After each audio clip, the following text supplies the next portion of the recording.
am Kweku Amwa Ewua. I was a member of parliament in the First Republic, starting from 1954. And I continued in parliament until 1966. I also contested in 1956 and won the election for my constituency, which is Suhum, the Akumu Bakwa East, and came back to parliament again. I was the first MP for that constituency, and I remained the MP for the constituency until 1966. In that time, I was 28 years and the youngest in parliament at that time. We were meeting at the old Parliament House, which used to be the Legislative Council's meeting place. That is one opposite Kwame Nkrumah's mausoleum in Accra, in the center of Accra. We had Honorable E.C. Quist, who's a fairly old man, a lawyer, one of the leading citizens of the country, the Gold Coast, and he comes from Accra. He's a very humble, respectable, and a very learned gentleman. In those days in Parliament, we had people like Vito Wusu, Joe Appiah, Ara Ponsam, K.K. Taylor from Cape Coast, and all sorts of people, very highly learned people. Honorable Akiumi was the man of the people. He was a laughable man. And the way he interacted with the parliamentarians made him to be loved and liked by the parliamentarians. He was truly a man of the people. And so during his tenure of office, parliamentary business was so smooth and cheerful.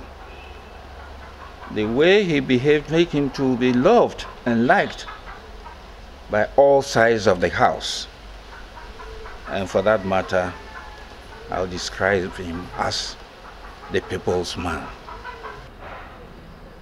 Honorable Esidu was a member of parliament before he became the speaker. He was one time a deputy speaker.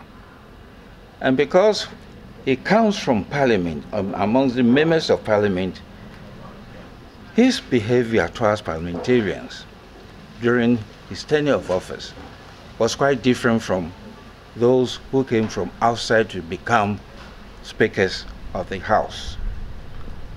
His interaction with members of parliament was quite different because of his past membership of parliament. He behaves as a parliamentarian when even he was a speaker. And he could react to any member of the parliament as a colleague. Honorable Farata was a member of the CPP and was a minister of the CPP and a member of the government before. And so when the situation arose for him to take up the leadership, the speakership of parliament, it was so easy. The transition was very smooth, and he held the position with honor and dignity because he was also of the learned family. He was a lawyer.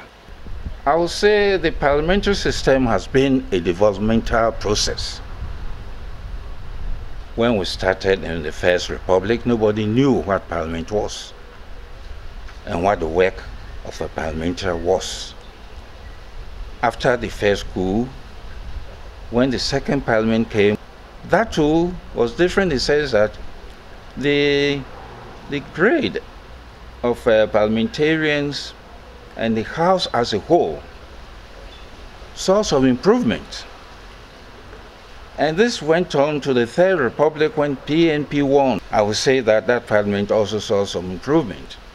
And so gradually the process of development of parliamentary procedure and processes went on developing until this day.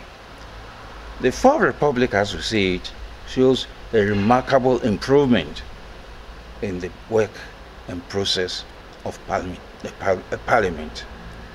Now, we could see that a lot of people of very high grade have become members of parliament. the contest during the elections is very, very severe and strong.